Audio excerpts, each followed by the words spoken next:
all right, everyone. It's your favorite political innovator, David Washington here. And I have an audio episode of Battlefield Correspondent. And this is something special.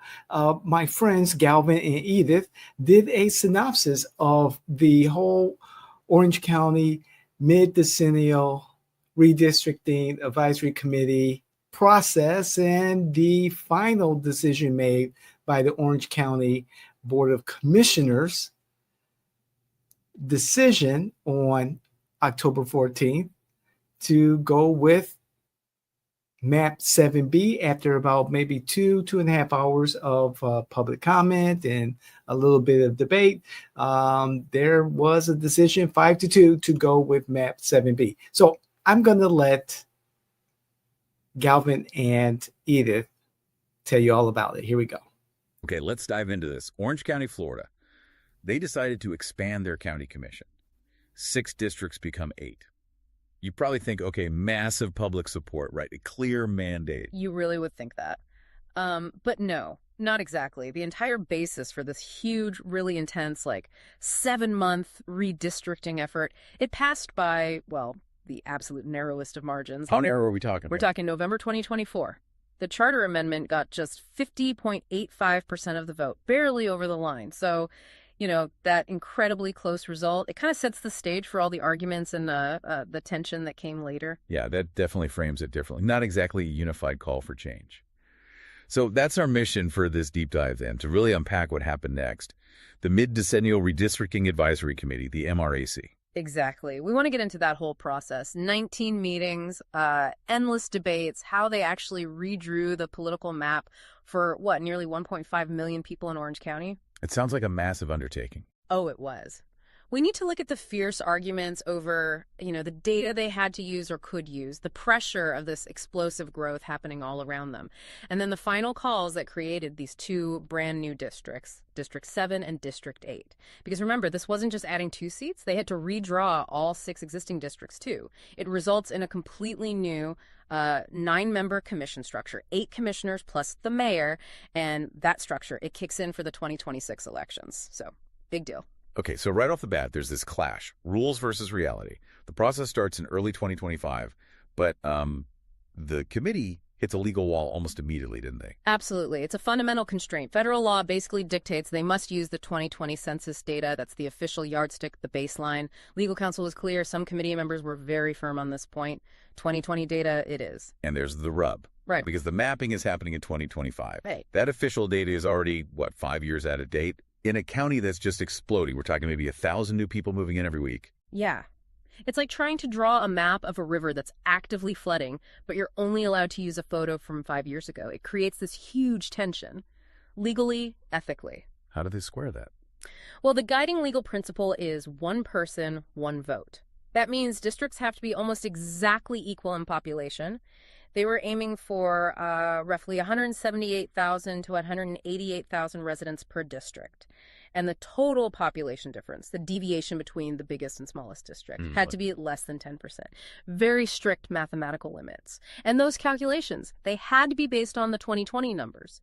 No wiggle room there, legally speaking. You can almost hear the committee members wrestling with it in the reports, this idea of the perception of growth versus the reality. Exactly. Some members really pushed back against bringing in other data points.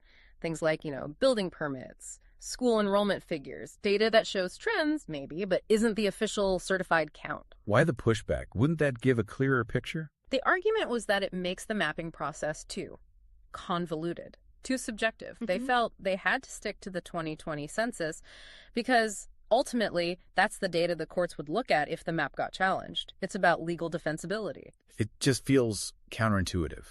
You're drawing lines for the future based entirely on the past. You wonder if they ever just asked, are these maps for the people here now or the people who were here back during the pandemic? That tension was definitely palpable, but, despite being stuck with those older numbers, they did seem to put a huge emphasis on transparency and getting public feedback. Oh, so? Well, the MRAC held 19 public meetings. 19. And they moved them around to different districts between March and September 2025. They looked at over 28 different map proposals and amendments, so the effort to engage, at least structurally, was there. Did people show up? engage. Ah, that's the other side of the coin. You had committee members openly worrying about low civic engagement. One pointed to a recent special election where turnout was like less than 9%. Barely anyone voted. Wow, less than 9%. Yeah, and this member basically pleaded with residents, reminding them that the whole expansion only squeaked by with that 50.85%, urging people to exercise your civic responsibility, to be more involved than just that razor-thin majority. That lack of engagement is kind of the backdrop to the really big fight, isn't it? Because redistricting isn't just math. It's about power and specifically defining these communities of interest. Precisely. And that leads us straight to the absolute core conflict of this whole process, the biggest fight. It was all about where to put two very different places, the very affluent city of Winter Park and the largely Black and Hispanic community of Pine Hills. Okay, break that down. Winter Park versus Pine Hills. This standoff basically created the two final maps they ended up considering, Map 1A and Map 7B. Winter Park, wealthy, home to Rollins College, upscale shops on Park Avenue. They desperately wanted to be grouped with neighbors like Maitland and Eatonville. Urban, denser areas. Why? What was their argument? Officially, they talked about shared local issues, drainage, managing lakes, traffic planning with Maitland, things they felt they had zero in common with, say, rural East Orange County like Bithlo or Christmas. So Map 1A reflected that desire. Yes. Map 1A put Winter Park, Maitland, and Eatonville together, maybe in a new District 7. Winter Park City officials actually formally backed this map. But there was pushback. Oh, major pushback. Opponents saw this shared drainage argument as, well, political code. They saw Map 1A, which potentially combined affluent Winter Park with the large developing community of Pine Hills, as a strategy to dilute Pine Hills' political voice. Dilute how? The fear was that the interests and, frankly, the resources of Winter Park would just overwhelm the needs and priorities of Pine Hills residents, which is a community of over 80,000 people itself. So people rallied around an alternative, Map 7B. Okay, so Map 7B took a different approach. Completely different. Map 7B separated Winter Park. It kept Winter Park grouped with those rural East County areas it felt disconnected from. And crucially, Map 7B united Pine Hills, Eatonville, and Orla Vista into their own cohesive district, a new District 7. It was the old air. Explicitly, it was about strengthening minority representation. The aim was to keep two strong Hispanic majority districts intact elsewhere, and also to make sure District 6 remained a strong Black majority district, while giving Pine Hills its own focus district. So it's a clash over community of interest, but also deeply tied to race and representation. Absolutely. And this is where the data arguments got even more complicated, and pretty frustrating for a lot of people involved. How so? Data complications. It came down to calculating the Black voting age population, the VAP. That number is critical for determining if a district really functions as a majority-minority district, giving that group a chance to elect their candidate of choice. Okay, so what happened with the VAP numbers? Well, when the county staff analyzed some of the proposed maps, like one called Washington 2, their reports introduced some new, let's say, subtle racial and ethnic categories. New categories. How did that change things? It seems that individuals who had identified on the census as being both Black and another ethnicity were reclassified by staff into a category called non-Hispanic more than two races. Sounds technical, maybe minor. But it wasn't minor in effect, was it? No, because suddenly this reclassification statistically lowered the calculated Black VAP percentage in some proposed districts. In some cases, it dropped the Black VAP figure below that crucial 50% majority threshold. Wow, so the very definition of who counts, politically speaking, became part of the fight itself. Exactly. It created a significant discrepancy and became a major point of contention, especially around maps trying to bolster that Black majority district. Dealing with 5-year-old data, arguing about VAP calculations.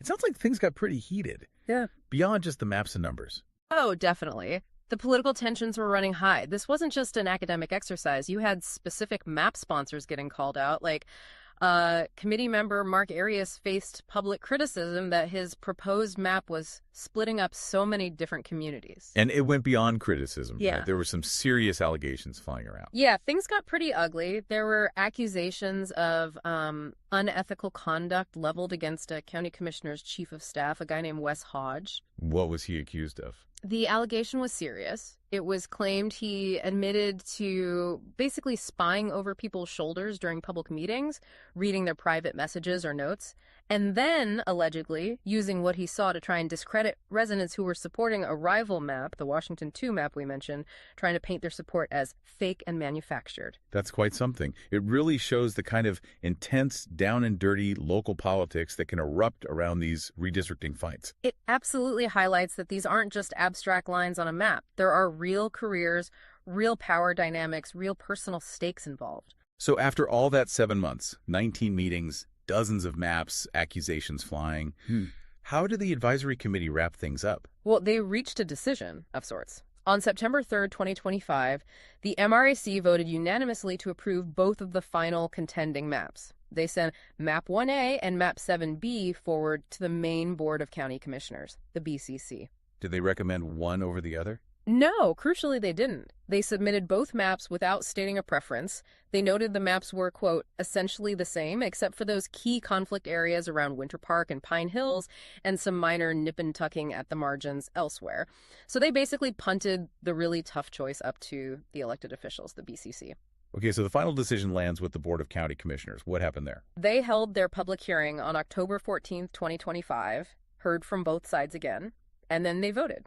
The decision was pretty clear. They adopted Map 7B. Map 7B, Yeah. the one that separated Winter Park and United Pine Hills. That's the one. The vote was decisive, 5-2 in favor of Map 7B. So the argument for strengthening minority representation and keeping Pine Hills cohesive won out over Winter Park's desire to be grouped with its urban neighbors. That seems to be the clear takeaway from the vote, yes. Even with all the debates about data and growth, that principle carried the day. And what does that mean on the ground? What's the actual outcome? The practical result is significant. Winter Park, despite its lobbying, stays in District 5, which includes those rural East County areas like Bithlo and Christmas that they felt disconnected from. Meanwhile, Pine Hills gets what its advocates wanted. It's largely united within a new District 7, separate from Winter Park, which should, in theory, bolster its political voice. And these new boundaries, this new 8-district map, will be the reality for the 2026 election cycle. It fundamentally reshapes the county's political terrain. It really was a marathon, a long, often contentious process, and it just underscores that redistricting isn't some dry bureaucratic task. It's really about defining political power, trying to manage explosive growth the rules sometimes force you to ignore, and navigating these really intense conflicts over community identity. Definitely. But maybe we should step back for a second. Think about the bigger picture. All this intense debate, right?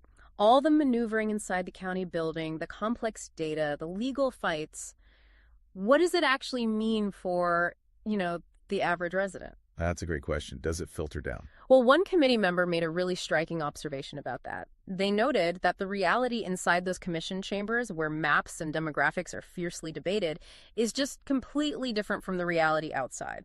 The reality outside is that most people, the vast majority of Orange County residents, probably don't even know who their county commissioner is, or even which district they live in right now. Yes. Sobering. It is. And maybe that's the really provocative thought to leave with. If public engagement stays that low, if you're getting less than 9% turnout in special elections, does it almost validate the committee's reliance on that 5-year-old census data?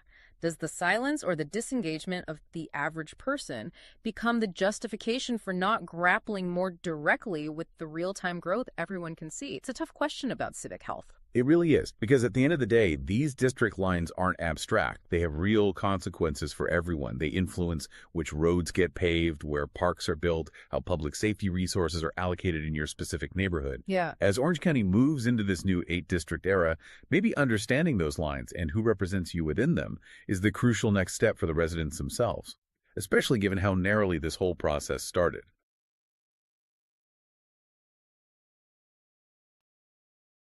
So everyone, this is where we're at. Map 7B is the official Orange County Commission map going into the midterms 2026. However,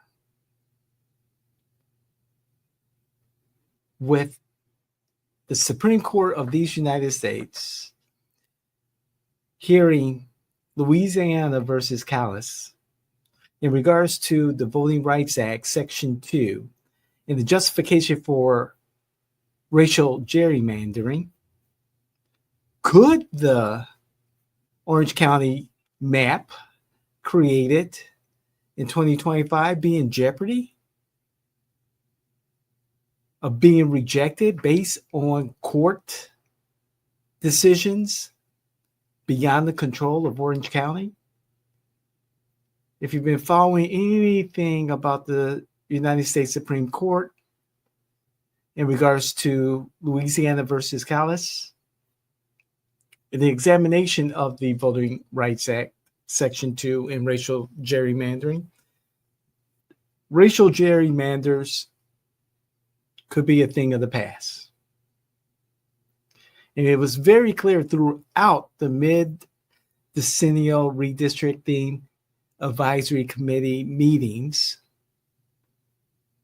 and even the public comment and comment by some commissioners, that race played an important factor in creating 7B and ultimately receiving approval by the Orange County Commission. We shall see. We may be right back where we started in March and redistricting Orange County all over again, specifically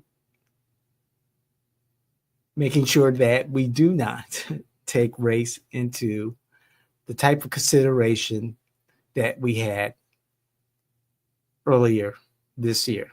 So I'll keep y'all posted. This is David Washington, your favorite political innovator, reporting to you from the political battlefield. I'm your battlefield correspondent. If you enjoy the content that we created for you, thank you, Galvin and Edith, for that synopsis. I would love to hear your comments and share this with people that you believe that may benefit from this type of content. Enjoy it, find it entertaining or informational. You know, family, friends, influencers, candidates, electeds, people who like politics or on the peripheral of politics. Please share this content. And of course, I love to hear what you have to say. So again, I'm David Washington. This is Battlefield Correspondent. Check it out until the next time. Take care.